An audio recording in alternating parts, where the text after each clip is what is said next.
O Senhor os curou. E o propósito naquele exato momento de Jesus era pedir que eles viessem mostrar aos sacerdotes a cura que foi ministrada sobre a vida deles. Que eles fossem ser testemunha dos milagres de Jesus. Mas a Bíblia diz que os 10 foram curados, 9 se vão, mas um volta com o propósito de agradecer ao Senhor, de servir ao Senhor por tudo aquilo que o Senhor é e também por tudo aquilo que o Senhor fez em sua vida. Ser curado de uma enfermidade significava viver de novo, correr atrás dos seus sonhos, não viver uma vida paralisada na enfermidade esperando a morte, mas era uma nova oportunidade de vida. Então Naamã, ele ouve essa menina falar de um profeta, um homem de Deus chamado Eliseu, e que ele poderia curá-lo. O que Naamã precisava naquele exato momento era ser curado da enfermidade, era viver uma vida com saúde na presença daqueles que o serviam, na presença daqueles que estavam sempre ao seu lado, na sua casa, na sua família. Aleluia! Deus usou a menina para trazer a ele a solução. Aleluia! O chamado de Eliseu era um chamado de profeta. Aleluia! Eliseu iria restaurar a lepra que havia no corpo de Naamã. Aleluia! A Bíblia nos mostra que essa menina era de Israel, e por ela ser de Israel, ela conhecia o poder de Deus, ela conhecia os milagres de Deus, porque ela tinha intimidade com Deus. Quem era de Israel sabia quem era o Senhor, sabia que o Senhor tinha poder de restaurar e de fazer, de trazer à existência aquilo que não existia. A Bíblia diz que Ben-Hadad, rei da Síria, enviou uma carta a Israel direcionada ao rei Jorão, pedindo que Naamã viesse a ser curado. O rei Jorão não compreende, não entende e diz: quem sou eu? Sou um homem comum.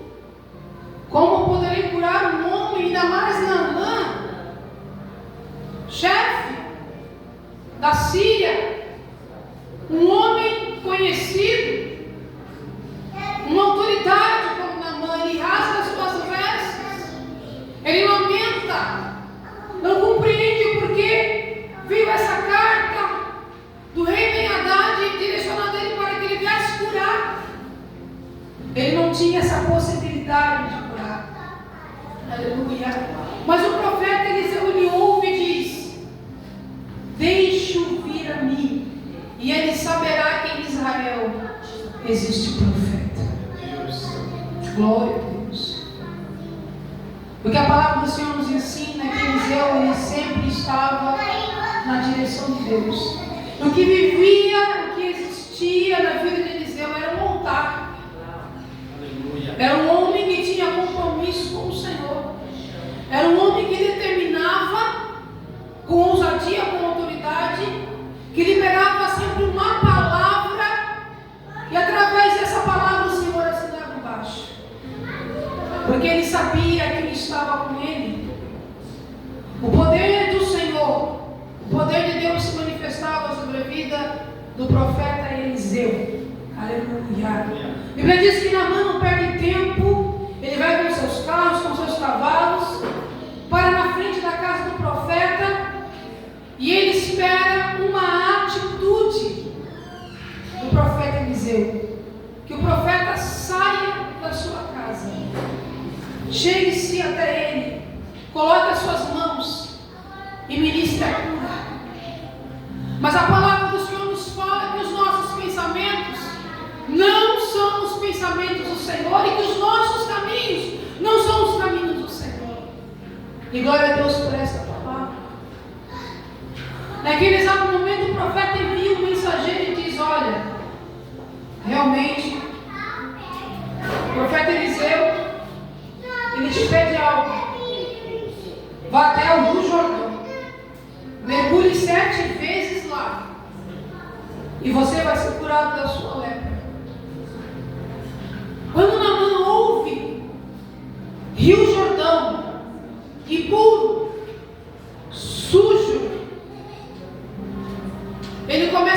indignado. Ele começa a se entristecer, igreja. Sabe por quê? Porque o pensamento dele não foi o mesmo pensamento do profeta. Ele só queria que o profeta orasse e ministrasse a cura sobre a sua vida. Mas o profeta disse não, nem saiu de casa, ainda disse através do mensageiro: vá até o Rio Jordão. Ele olha para quem ele é. Naamã, homem conhecido, valoroso, homem valente. Aleluia. E ele apenas diz: não poderia eu me lavar e ficar purificado em Abana ou Farpar, rios de Damasco melhores do que todas as águas de Israel? Ele faz essa pergunta, igreja, porque ele não gostou do que ele ouviu. Nem tudo aquilo que o Senhor fala para nós gostamos. Mas se foi o Senhor quem ordenou, nós devemos ser obedientes, porque o Senhor trabalha da forma e da maneira que Ele quer. Aleluia. Naamã era um homem que tinha muitas qualidades, mas ele era um homem que precisava viver uma intimidade com Deus. Ele era um homem que precisava ter experiências com Deus. Só testemunha quem tem intimidade e que é aquele que tem experiência com Deus. Só testemunha grandes coisas aqueles que já vivenciaram grandes milagres e maravilhas em suas vidas. Só pode falar com propriedade dos milagres e das maravilhas do Senhor aquele que já viu o operar de Deus e a manifestação de Deus sobre a sua casa, a sua vida e também a sua família. Deus quer fazer infinitamente mais, igreja, em nossas vidas, mas Ele sempre nos chama para uma intimidade, para um particular. Muitos não querem mais ter intimidade, muitos não querem mais ser particular, mas querem ser abençoados, querem ser vitoriosos, querem ser prósperos em todas as áreas da sua vida. Não tem como sobreviver nessa terra, igreja, sem a presença de Deus. Você pode caminhar, você pode correr para todos os lados, mas você não viverá em paz, não dormirá em paz, não acordará em paz, porque falta a presença de Deus na tua vida. O que essa palavra nos ensina nesta noite é que Naamã questionou. Aleluia. Então chegaram a ele seus servos dizendo: meu pai, se o profeta te disse algo tão importante como isso, aleluia, porventura tu não farias? Olha que ele é um homem de Deus.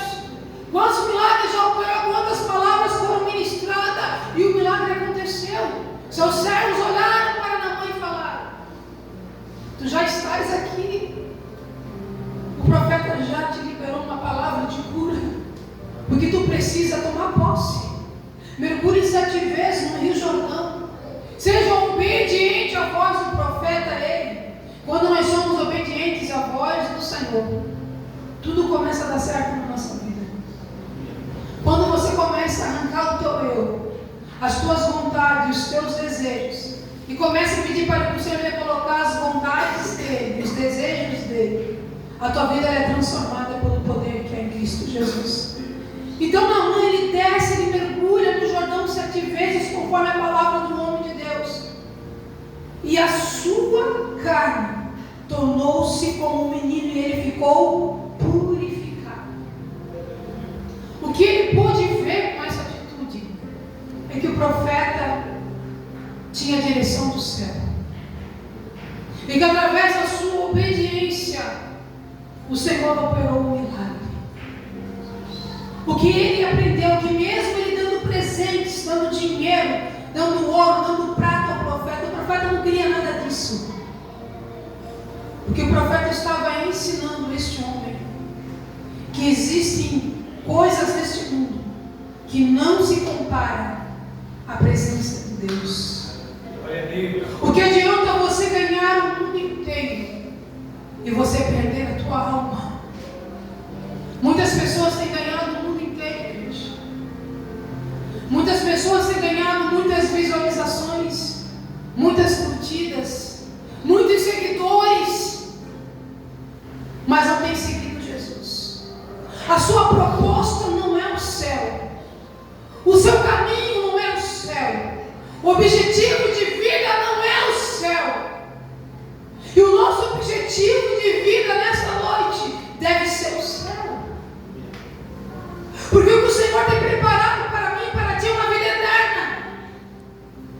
Uma vida sem dor, sem angústia, sem tristeza, sem depressão, sem doença, sem enfermidade. Não é a tribulação que o Senhor tem preparado para ti. Não. O que Ele tem preparado para nós é uma ceia. Enquanto muitos estão vivendo 7 anos de tribulação, você estará 7 anos de glória, adorando, exaltando, dizendo: Santo, Santo é o Senhor. Não estamos se preocupando com o que vai acontecer nesse mundo, porque esse mundo é jaz do maligno. Mas a nossa preocupação deve ser em estar com Cristo, é ser arrebatado com Ele, é viver o que o Senhor tem preparado para mim e para você. Somos filhos, somos herdeiros daquilo que o Pai tem preparado para nós. E o que o Pai tem preparado para a tua vida nessa noite é além daquilo que tu possas imaginar, é além daquilo que tu possas pensar. No Evangelho de Mateus, no capítulo 8, no versículo 5, a palavra do Senhor nos mostra sobre a cura do centurião, do servo do centurião. O centurião se apresenta perante Jesus. Uma situação muito difícil era se apresentar perante Jesus, porque sempre havia uma multidão que queria ser curado, transformado, que a sua história viesse ter uma nova direção. Mas ele consegue falar com Jesus e diz: ó, o meu servo está na minha casa muito enfermo, mas eu preciso que ele venha ser curado por ti. Jesus apenas olha para ele e diz: eu vou até a sua casa e eu vou curá-lo. Ele diz: não entre na minha casa, porque eu não sou digno de que tu entres na minha casa. Mas eu sei que se tu liberares uma palavra apenas, o meu servo lá em casa vai ser curado. Ei, apenas uma palavra do céu muda o mundo da tua história nessa noite. Apenas uma palavra de Deus vai mudar a tempestade, o deserto, a tormenta, a situação adversa que tu tens enfrentado. Apenas uma palavra de Deus. A situação que você está passando hoje não vai ser mais a mesma depois. Quando o Senhor ele entra com propósito, mas ele entra com salvação, ele entra com cura e ele entra com mudança. A motivação ele te dá hoje, a estratégia ele te dá hoje. Aleluia. Eu creio que essa semana que se inicia hoje vai se iniciar na tua e na minha vida como uma semana de bênçãos, porque o Senhor começa a controlar hoje a nossa história. O Senhor começa a mudar hoje a nossa história. Ele começa a entrar hoje em áreas que nós não podemos entrar, porque Ele dá ordem aos seus anjos para operar um milagre na minha e na tua vida. Eu quero que a igreja está de pé, eu quero orar pela tua vida.